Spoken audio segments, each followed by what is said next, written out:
Why has Busisiwe Mkhwebane's call for the powers of the Reserve Bank to be amended caused a stir? And why is Corruption Watch urging Absa Bank to repay its 1.1 billion rand bailout? Why does COSATU maintain that the role of the Reserve Bank needs to be revisited? And what is Corruption Watch's position on allegations of corruption committed during the apartheid era? What time is it? It's question time.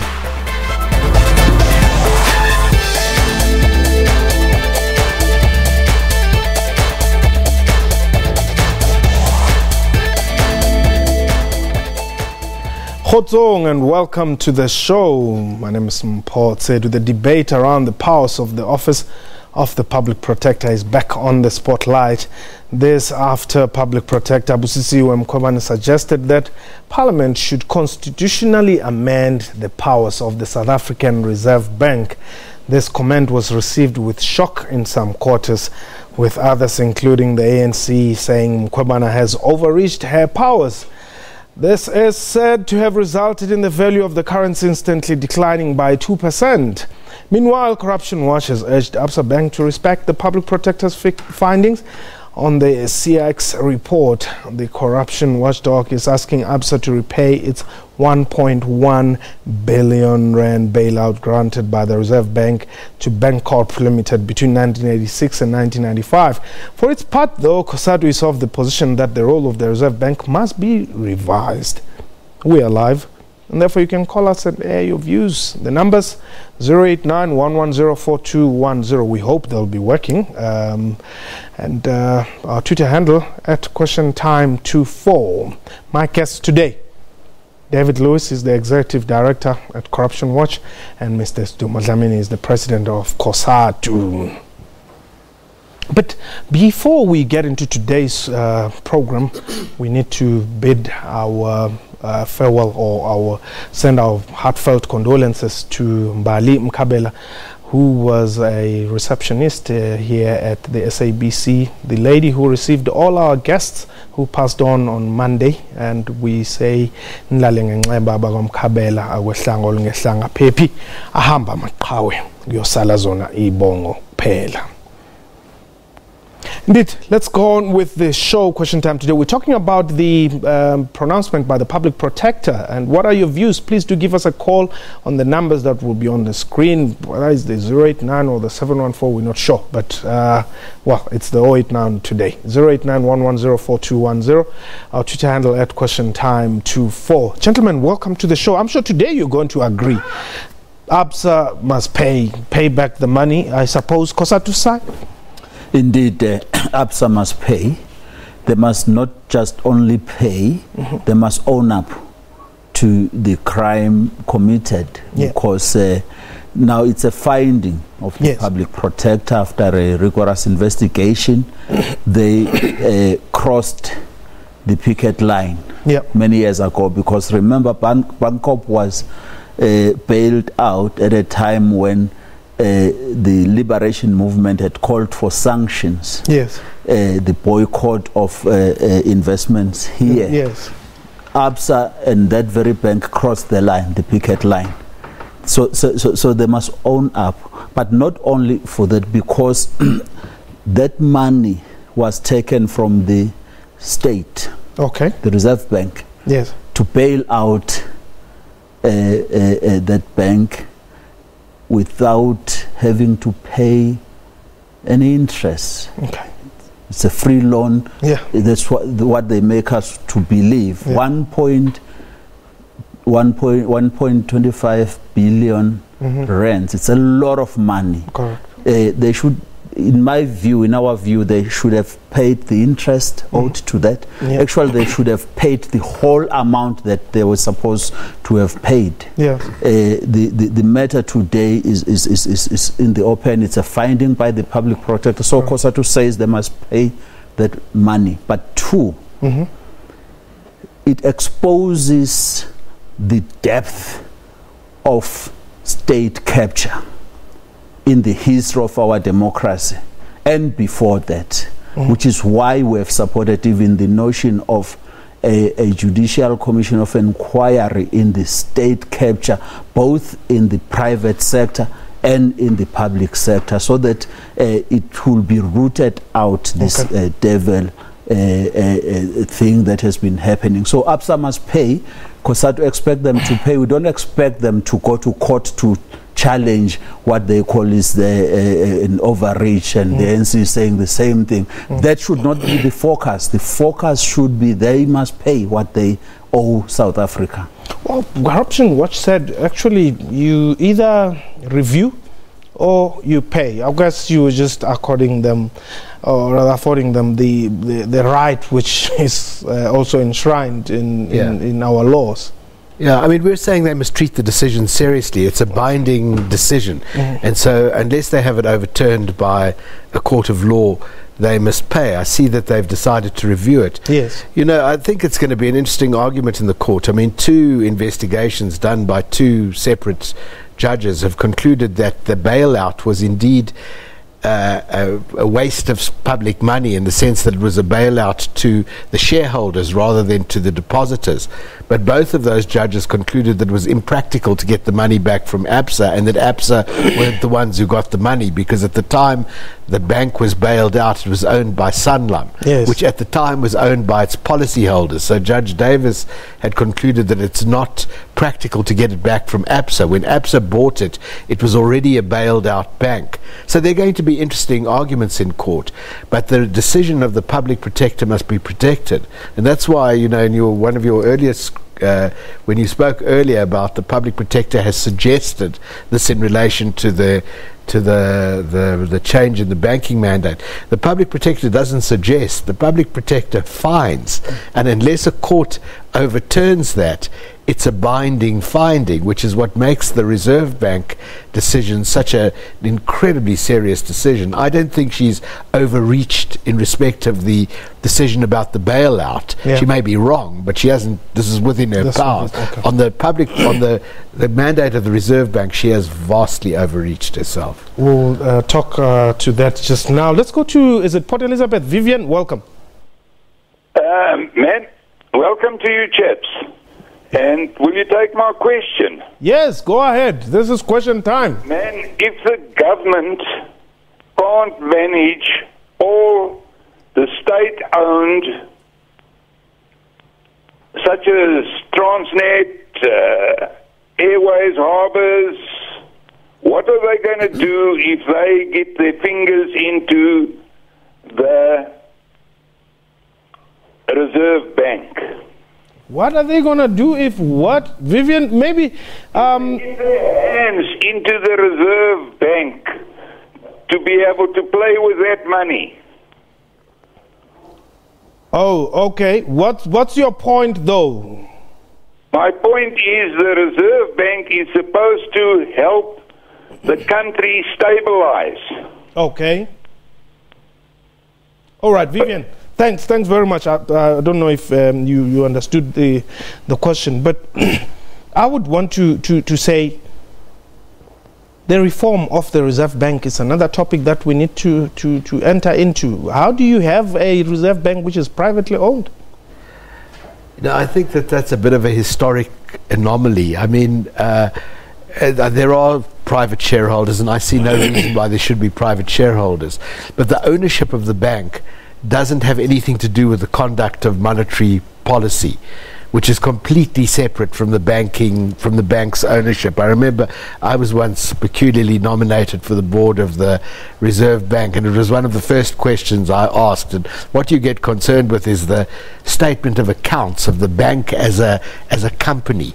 But monetary policy, whether the interest rate goes up or down, the board of directors and the shareholders of the Reserve Bank have got absolutely no influence over that at all. It's not even tabled at their board meetings. That's the role of the monetary policy committee. So I think the private ownership is a bit of a red herring, but I don't see why, because of this historic situation, there should be private ownership. Some of the private owners are managing to resist their shares being appropriated, and I don't know why they hold them, because I don't think they make a great deal of money from them either, but I don't think it's a big issue. It should be. I mean, that's power there. But we'll talk about that. Is it Eric in Kailicha? Welcome. Mono Budgunjan. Pila kondo nagu? Ikona now. Umbuzo wami ndifuna usapha kuba usidumo Dlamini. Mamele dada. Ba usidumo Dlamini ikhosatu ndiyithanda kakhulu lento yenzayo. Into endiyicela kuwe njengomuntu okhoyo ku-National Executive Committee ANC bendicela nisuggest kwi-policy conference laa nto ithethwa yi-public protector ibe yipolicy ye-ANC umsebenzi we-South African Reserve Bank utshintshwe nisupport i-public protector because into eyenzekayo ezi capitality ziyanibetha ngoku zithi i-public protector i-overstepha ii-boundaries zayo which is fine. Now niyi-ANC ninemajority epalamente tshintshani i-constitution i-South African Reserve Bank iye kukontrola ngabantu abamhlophe isebenzela abantu abamnyama belizwe. Okugqibela ndicela ukuthi bawudlamini nabantu bakhokhele lizwe i-public protector mayiprotectwe kungathiwa xa iphanda uzuma imedia iposte ukuba yo i-right and then xa iphanda abantu abamhlophe kuthiwa i-public protector is overstepping ii-boundaries zayo. I don't think i-unfair loo nto leyo. Phaa kuthi xa uyinkokheli ufuneka uba nomqolo ungakhethi iphele emasini uzuma urongo ndiyavuma but naxa kuphanda abanye abantu mabangaprotectwa. Enkosi baba. Enkosi kakhulu Dr. Eric. Yes, he's spot on. Actually, it is Khosatu's position that the mandate of the Reserve Bank has got to be reviewed. That's not overreach. It's a call we've made and would expect that even this coming policy conference of the ANC discusses that matter because South Africa has taken a path of being a developmental state and it has to do certain things, and one of those is to move away from an understanding that you can create and strengthen your economy without creating jobs in this country, which is what the Reserve Bank, in our view, remains as a stumbling block because they use a blunt tool of interest rates to target inflation, to stabilize or whatever they do about inflation as the only tool. It's a blunt tool. It has not yielded the results we want, which is the increasing of the base for collecting taxes through people who are working. So we must employ more people. The Reserve Bank has got to change its mandate. I know very well that Treasury will say, but it's Treasury that is responsible with the Reserve Bank, and there's got to be a relationship that talks to that particular issue. The use of interest rates to stabilize or thinking you're stabilizing inflation or balancing the economy is not working. Two, it is privately owned. I think it's not a small issue, it's a big issue. It's the Reserve Bank is South African Reserve Bank. It's not German Reserve Bank. It's South African Reserve Bank. It has to have a mandate that talks to South African issues. At the moment, they don't. I'm surprised that it is the Reserve Bank again that also is potentially going to challenge legally this matter when at the same time people are arguing that the laws are made by Parliament. Why are you not going to wait for Parliament to deal with the law issue about the role of the Reserve Bank? Why is the governor being the one to rush to the court to ask for a review of the remedial actions by the public protector? I'm surprised. I'm yet to be educated. Three, and lastly on this question, I think it's a deflection. It's a deliberate deflection from the real issue that people are rushing to go to court, and it's a pattern. It's Absa going to court. In the mining sector, the Chamber of Mines is going to court to challenge the MPRDA. It's all a deflection from the real issue of radical socio-economic transformation, and it's got to be confronted. South Africans must not be fooled. That is the real issue. Going to court is not going to solve the problem.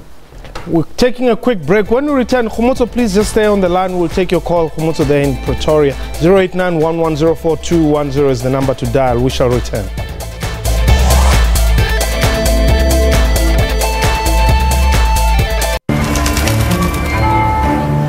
If you asked the British how they felt about being the biggest cider drinkers in the world, they'd say something like this. Yes. Well, we don't know about you, but that sounds like a challenge. Challenge accepted. Tops at Spa. Good cider, good advice, no stiff upper lip.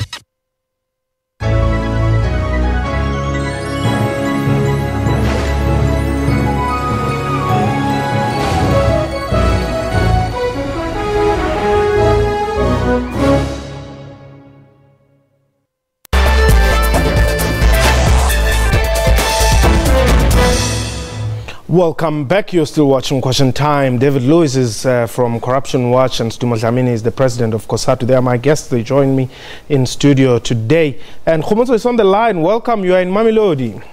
Well, I would like to maybe send the condolences to the late sister at the SABC. Oh, thanks very much. May her revolutionary soul rest in peace. Thanks very much. Yes, no, first thing I would like to maybe ask comrade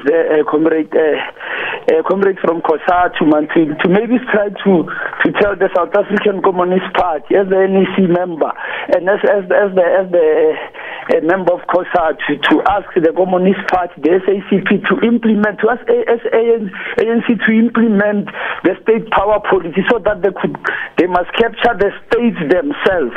They must rule the state so that they can control all the sectors of the economy.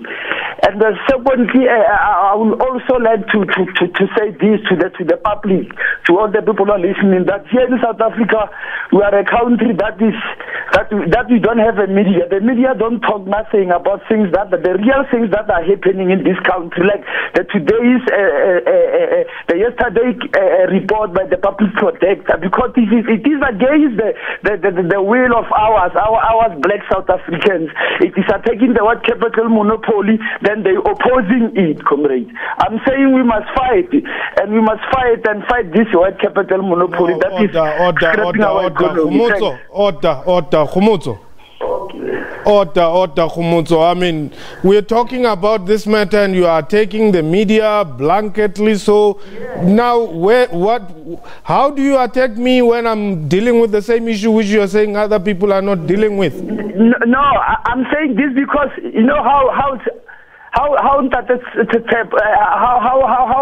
is this happening? When things are taken, when certain politicians are being attacked, you will see that the headlines. Then Kandla issues were all over the newspapers, the media 24, the Sowetan, they were all over. But the issue, the real issues, the real issues in the JSE, that the JSE's companies are corrupt. They don't talk about the 90% of the companies that really could. They don't talk about. They don't tell our people. We know that. Noted. Comrade Khomotso there in Mamelodi is very, very agitated there. And Stu Dlamini agrees with Khomotso. But let me firstly just check with you. Is Corruption Watch, and this is one of the questions that we asked, are you worried about the corruption that occurred during apartheid, which can be followed up? Yes, I think it should be. In fact, there's a very interesting new book that's just been published by somebody named Henny van Vuren, who wrote a book on the arms deal and who's now written a book about apartheid-era corruption that includes a report on this Absa Bancorp thing as well, a lot, and of arms dealings in under apartheid. Yeah, I think that should be looked into, and I think that the Truth and Reconciliation Commission did a very poor job on looking into both private sector corruption during that era, but in general into economic issues under apartheid. So I think it should be, and so I think that this Bancorp issue should be looked into, and the courts will now determine whether the public protector has come to the right conclusion or not, and I'm absolutely fine with that, and in fact we welcome that. In Cape Town, there's William. William, welcome. Good afternoon, gentlemen. Welcome. The afternoon to you too as well. Listen, it's a very interesting conversation, but I just want to say this. Why are you discussing the Reserve Bank problem? Because everybody knows that the public protector overstepped mandate, and she's got nothing to say about that. So your friend from COSATU is talking a lot of nonsense. He should know by now. She overstepped her mandate, and even the government said so that falls behind. If it comes to the Absa Bank, as you should know, and he should know, is that Judge Davies, years ago, also had this case before him, yes, and he judged that the Absa Bank owes the country nothing. So why don't they wait till they take her to court, because she's talking a lot of nonsense. she's a puppet of the President Zuma, which is very corrupt. They're talking a lot of nonsense. So, William, are you saying that the public protector shouldn't have looked into this matter? It's nothing to do with which matter? Which matter? The Absa. No, she shouldn't have, because she had a report of a judge, Davies, who went into it. She used a part of the report, but she never went to the end to say what the decision was. She is making a fool of herself and of her office. So can't Judge Davies be reviewed? Yes, he said on the TV. He's laughing at her because she just used a part of his report, but not his decision. She's going to be made a fool of when they take her to court. We will lose all our respect for her, because she's another puppet of Mr. Zuma, who is a puppet of the coup plus. Oh, okay, William, thank you very much. Let me get to Mozamin to respond. No, Mpo, I think the real issue here, which we must not be dissuaded from it, even by comments like William is making, land in this country does not belong to the people who are Africans in this country. It belongs to a few white men. Property industry in this country is occupied by and monopolized by whites. The financial sector is predominantly white. 16 people in this country at the top own the wealth that could feed more than half of the people of this country, and they are white. So those are the issues. If Absa is caught wanting, and it's a drop in the ocean, this 1 billion rands we're talking about, which they must pay. The reason they are fighting not to pay that amount is not because of how the relationship was with Bangkok and the Reserve Bank and Absa. It's because they fear if they lose on this one, we'll go for them on other issues. That's the issue here. Felix, very briefly, you are in Nelspruit. Thank you for taking my call. You're welcome, my brother. I think everybody wants us to be happy and to have everything equally. Everybody wants to be happy and go to heaven. But you will not say because you want to go to heaven, you are going to commit suicide and hang yourself. That is not the way to go to heaven. And that is what the public protector is doing. He wants us to commit suicide because we want to get to heaven. We want heaven. Everybody wants heaven. But not this way. We are not going to commit suicide because we want to get to heaven. Okay. Well, I don't know how people are going to get to heaven, but suicide is not the way he says. Look, I want to finish off by saying that I think a blueprint has been created in South Africa, and the whole of South Africans in the history of the Office of the Public Protector has agreed that the Public Protector as the office has got to be protected by South Africans. And I agree with that. We have said it with the previous public protectors.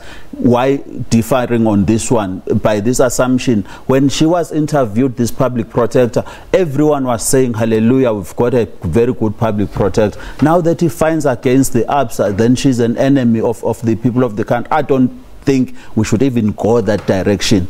Let us indeed support her finding, and those who are rushing to court must please allow this thing to unfold so that people can get what belongs to them. So, in closing, there was a tweet there actually which was saying, I must ask you about the corruption at Treasury, as to whether are you going to go into that space as well? No, we've heard about it alleged in the newspapers. We've received no reports about that. But I just want to say that where the public protector has overreached herself is that she has no power. Not even the Constitutional Court has the power to instruct Parliament to change the Constitution. And that is a vast overreach of her powers. The debate about the Reserve Bank's mandate is a completely legitimate debate, and I'm not even saying particularly that I disagree with President Dlamini on that. The point is, what if she wakes up tomorrow morning and decides that freedom of association should be changed in the Constitution? She has raised the issue that must be focusing all of us on.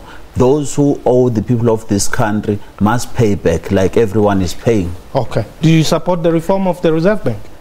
I think there's an interesting debate to be had about the Reserve Bank's mandate, and it's not only in South Africa that this debate is but what's your held. answer to my question? I'm happy to have a conversation about that, a public discussion about that. I'm not happy, though, for one person to instruct Parliament to do that, and she doesn't have the right to do that, and that's where she's going to make a fool of herself. Review the mandate of the Reserve Bank. Okay. By saying so. All right. Well, it's time up, and that was question time for today. A big thank you to my guests and to you for watching the show. From me and the crew, have yourself a wonderful time. Ibe Khotso.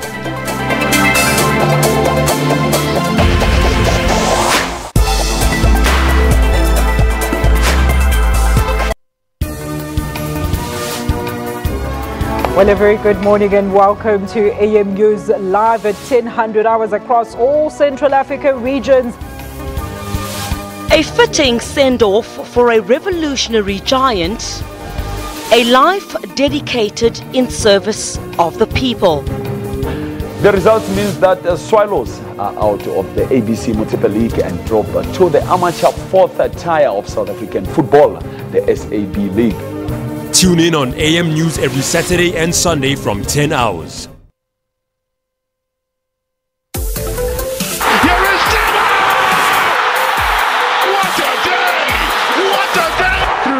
He's still going, he pops it up with Sergio Peterson.